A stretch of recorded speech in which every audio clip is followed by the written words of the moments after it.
manalangin lamang tayo. Kasi ang pinaka-importante sa lahat, darating yung panahon, magiging maunlad tayo, magiging maayos ang buhay. Pero kung hindi maayos ang puso natin sa Diyos, lahat ng bagay baliwala. Tama po ba yon? Yes or no? Sumunod lang tayo sa maikling panalangin ito. Yumuko tayong lahat, pumikit. Sumunod kayo, Ama, sa pangalan ni Jesus, humingi ako ng tawad sa kasalanang nagawa ko simula ng aking pagkabata.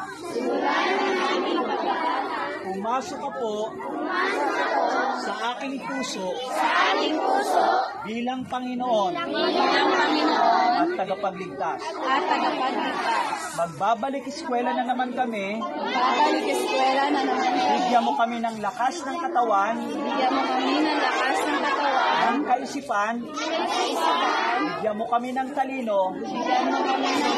Upang maunawaan namin ang ituturo ng teacher namin.